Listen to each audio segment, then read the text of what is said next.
Hello everyone. After a little bit of a hiatus, it is time for my Wii U collection. The Wii U was released November 18th, 2012. So, believe it or not, just under 6 years. It's literally a day under 6 years after the Wii that this was released. And it actually is the lowest selling Nintendo home console of all time. It only sold a measly 13.56 million units, which is not that much. And it was actually discontinued since I've been doing these videos. It was actually discontinued on January 31st of 2017. So it has been discontinued since I've been doing these videos. You know, part of the reason I think this console flopped, I give it two reasons. Number one is the lack of marketing leading up to the release. I don't recall seeing any TV advertisements or anything for it until after it was in stores. Also, the name the Wii U probably misled a lot of people into thinking it was just some sort of add-on for the regular Wii when it wasn't. But overall, I actually really like this console. It was a really cool console. It had a lot of capabilities. It's just they messed it up. They messed it up, and I'm hoping with the Switch they don't do that. But we'll go on to the games. This is a pretty small one. It's nothing too special. Basically a lot of essentials. I am missing some, but I'll get them eventually. But I have what I consider to be the essential games for this console. So we'll go ahead and get started with Hyrule Warriors. This game was released September 26, 2014. Now, this game is basically made by the people who made Dynasty Warriors, but they basically did a partnership with Nintendo to use, characters from Legend of Zelda. I was really on the fence about this game because I couldn't get into Dynasty Warriors because those games just felt like the same things over and over and over again. But this game came out and it's actually really, really fun. I can actually talk about it in this video since I didn't talk about it in the 3DS collection because I haven't played that one. I played this one. I've basically got every character. It's just, you run through giant waves of enemies, not giant waves, you basically fight through big squads of Zelda enemies, and then you basically do certain stuff and then you beat it. It's basically Dynasty Warriors but with Legend of Zelda characters.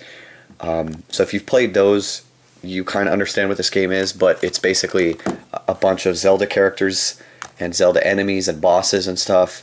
There's a couple of new characters just for this game. Lana here. There's also Sia, one of the bad guys. But overall, really great game. I haven't completely finished everything, but it did kind of get a little stale because it's a bit repetitive. But overall, it was really cool. Very fun game. Then we go on to some HD remasters of my favorite game series and two of my favorite games of all time, Legend of Zelda, obviously. We've been through this enough times. It shouldn't be a surprise. First up, we have my favorite game of all time, a HD remaster, obviously, Legend of Zelda Twilight Princess HD. This game was released March 4th, 2016.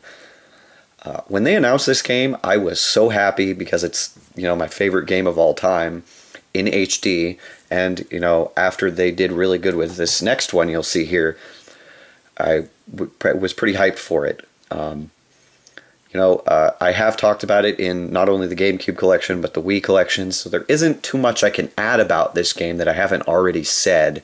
It is based more on the GameCube version, so it plays like that. So basically the entire world is the GameCube world, so it's opposite of what I'm used to, so it was pretty cool going through that. It also comes with a Wolf Link amiibo and opens the Cave of Shadows, which I still haven't done. I haven't beaten this because I'm trying to 100% it, but I will do that eventually. I think this cover's beautiful too. Really cool, and it's my favorite game of all time, so I am happy to have another version of it. You can't go wrong with that. But then we go on to the first HD remaster, Legend of Zelda The Wind Waker HD, which was released September 20th, 2013. Now, I didn't expect Nintendo to go into the whole HD remastering thing, but then they did Ocarina of Time 3D and Majora's Mask 3D on the 3DS.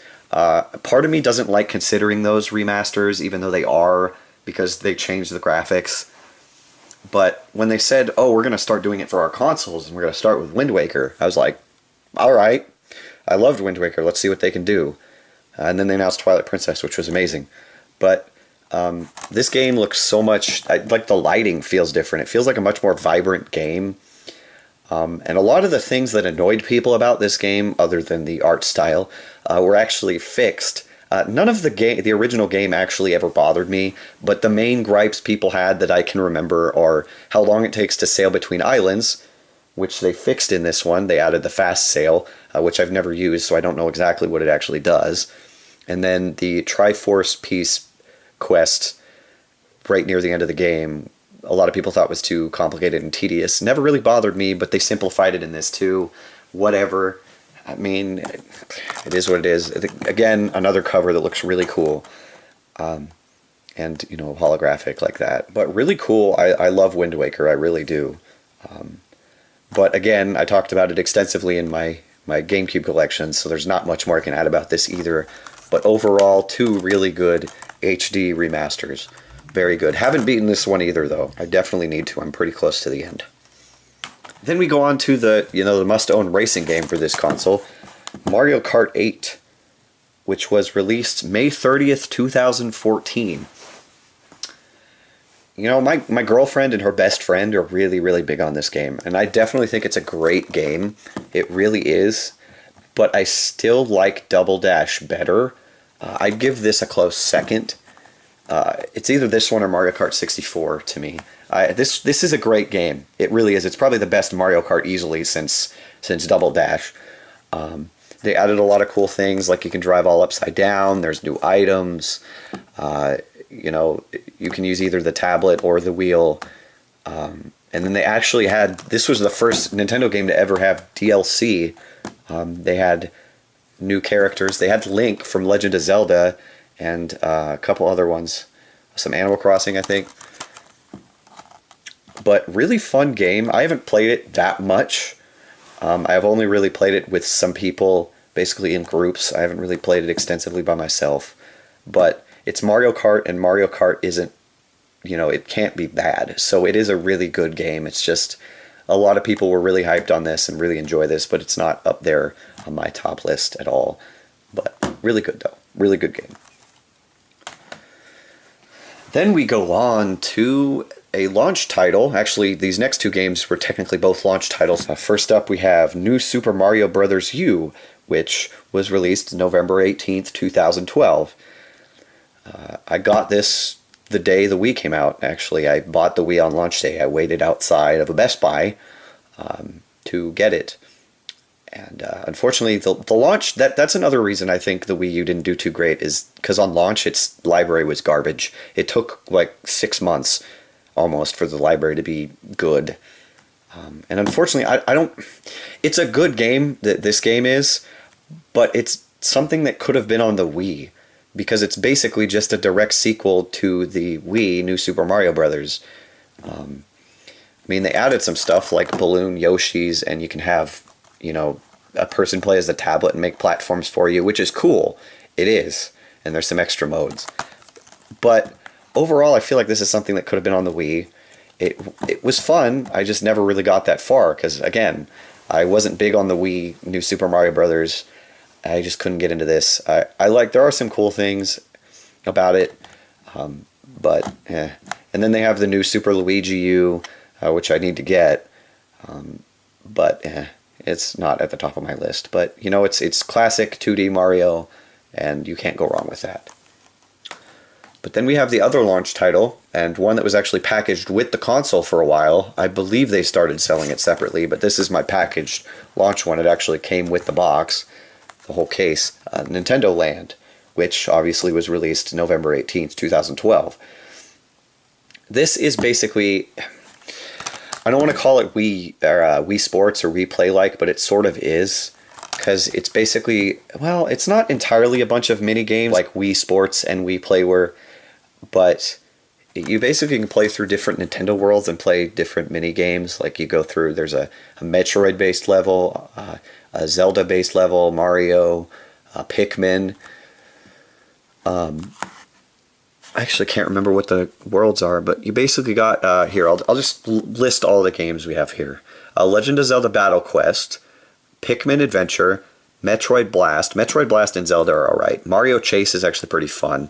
Luigi's Ghost Mansion, Animal Crossing Sweet Day, Yoshi's Fruit Cart, Takamaru's Ninja Castle, Octopus Dance, Captain Falcon's Twister Race, Balloon Trip Breeze, and Donkey Kong's Crash Course, which is probably the best one because you have to go through this like obstacle course, and this basically all uses the gamepad. And there's some pretty cool things about it, like the obstacle course was really fun, but this was a game I kind of just stopped caring about after a while. It wasn't all that great, but yeah, it's interesting, and it basically showed off a little bit of the gamepad's capabilities, but overall it wasn't anything special to me. Then we go on to an interesting game, and one that I didn't expect to ever come out. We got Pokken Tournament, which was released March 18th, 2016. This is a arcade fighting game with Pokemon. It was originally an arcade, and then about, I want to say 6 months later, it came out on here. This is the first release of it with the Shadow Mewtwo amiibo card, or just the, yeah, it is a card. I haven't really extensively played this game, but it looks beautiful. From what I've played, it looks really good. There's a lot of, characters that don't quite make sense, like why is Braixen in this instead of Delphox? Why Chandelure? Why Gardevoir? Like, Suicune? And then they have some DLC. Actually, I believe it's just arcade only. They added a couple new characters.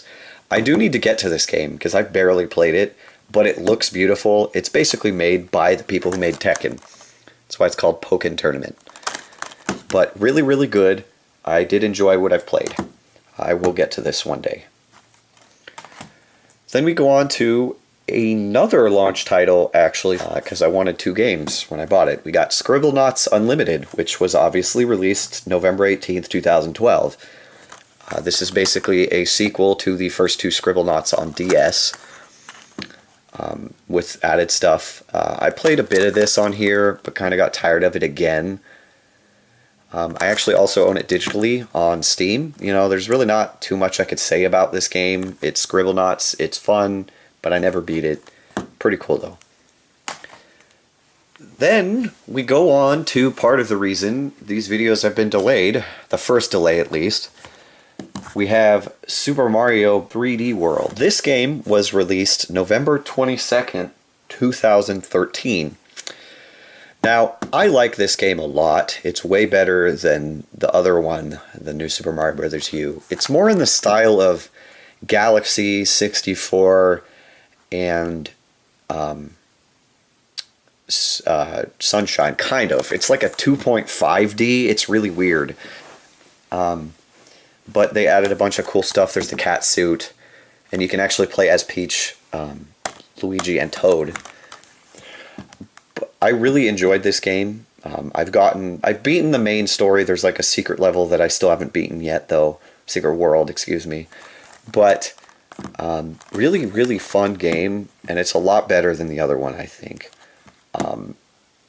Really, really good. I think this is the best Mario game on the console. There weren't that many to begin with, so, but really good. I like it a lot. Then we go on to, a game I don't think anybody ever saw coming.